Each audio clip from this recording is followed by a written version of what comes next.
Hi friends, இன்றைக்கி நம்ம மொச்சப்பருப்பு குழம்பு வைக்கலாம். அதுக்கு பருப்பு ஃபஸ்ட்டு வேக வச்சுட்டேன். அதுக்கு தேவையான பொருள் எடுத்து வச்சுருக்கோம். வெங்காயம், தக்காளி, கருவேப்பிலை, காய்கறி என்னென்ன போடணுமோ அதெல்லாம். இப்போ கடாய் காஞ்சிச்சு, அதில் எண்ணெய் சேர்த்துக்கலாம். எவ்வளோ தேவையான அளவு. அதில் குழம்பு வடகம் சேர்த்துக்கிறோம். அது நல்லா ஃப்ரை ஆகட்டும். பருப்பு நீங்கள் வேணும்னா நைட்டே ஊற போட்டுருக்கலாம். நான் ஊற போடல, அப்போவே வேக வச்சு எடுத்து வச்சுருக்கேன். பூண்டு கொஞ்சம் அதிகமாக சேர்த்துக்கிட்டா நல்லது. இந்த குழம்புக்கு கேஸ் ஆகாமல் இருக்கும்.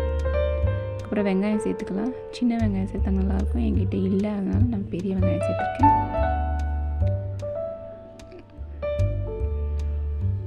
இது நல்லா வதங்கட்டும்.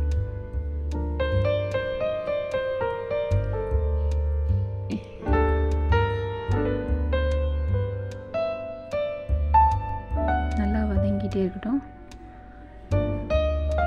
இதுக்கப்புறம் நம்ம தக்காளி, கருவேப்பிலை சேர்த்துட்டு தக்காளி சேர்த்துக்கலாம்.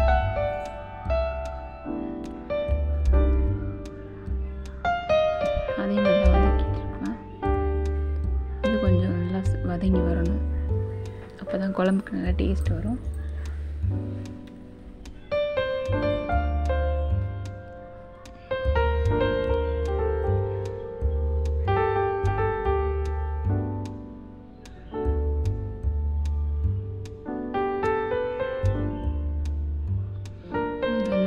உப்பு சேர்த்துக்கலாம்.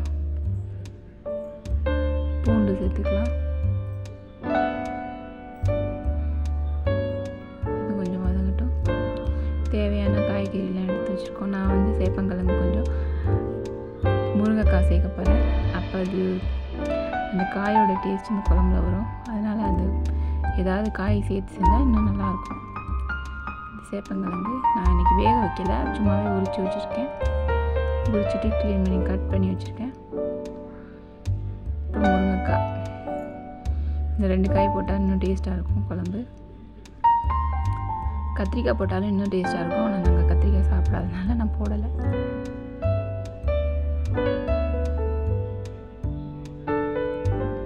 நல்லா வதங்கி வரட்டும். வதங்கினோடனே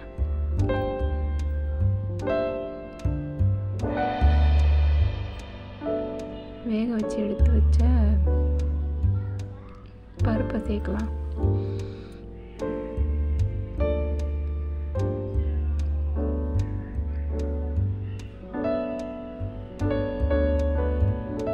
வேக வச்ச பருப்பு சேர்த்துக்கலாம். சேர்த்துட்டு அதையும் கொஞ்சம் நல்லா வதக்கி விட்டுட்டு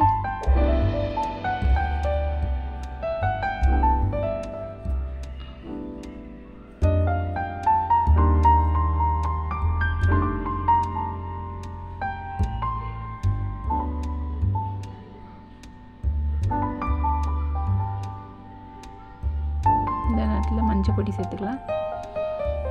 மிளகாய் பொடி ஒரு 3 ஸ்பூன் சேர்த்துக்கலாம். குழம்பு மிளகாய் பொடி. ஒன்றும் பெரிய வேலை இல்லை. இது சிம்பிளான குழம்பு தான். தெரியாதவங்க யாராக இருந்தால் கற்றுக்கலாம், அவ்வளோதான். என்னோட மெத்தடில் இது. நான் எதுவும் அரைச்செல்லாம் போடல, இன்றைக்கி சிம்பிளாக தான் பண்ணியிருக்கிறேன். இப்போ நான்வெஜ் சாப்பிடாத அன்றைக்கி ப்ரோட்டீனோட இது வேணும்னு சொன்னால் நம்ம இதை சாப்பிட்டா நல்லாயிருக்கும், உடம்புக்கு நல்லது. மிளகாத்தூள் சேர்த்துக்கலாம்.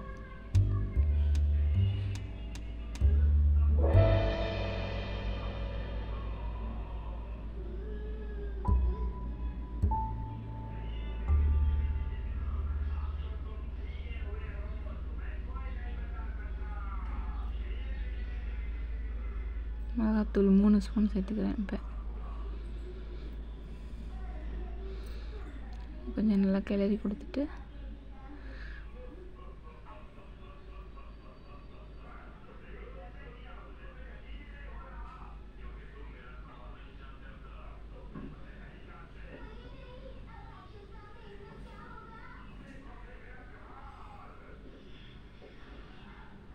வேக வச்சு தண்ணி இருக்குல்ல அதையும் சேர்த்துக்கிறோம்.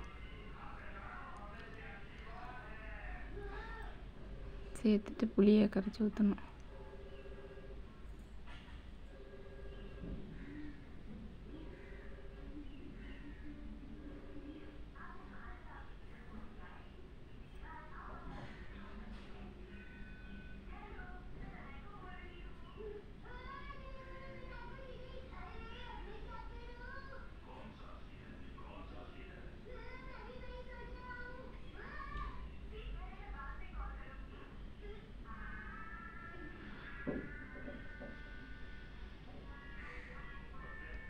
தேவையான அளவு உப்பு, ஏற்கனவே கொஞ்சம் உப்பு சேர்த்தோம், அதனால் இப்போ எவ்வளோ தேவையோ அவ்வளோ உப்பு சேர்த்துக்கலாம். தண்ணி அட்ஜஸ்ட் பண்ணிக்கலாம்.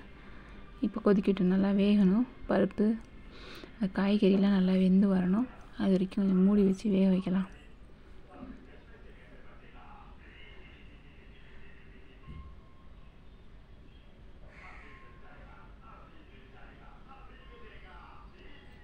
பாருங்கள், வெந்து வந்துடுச்சு.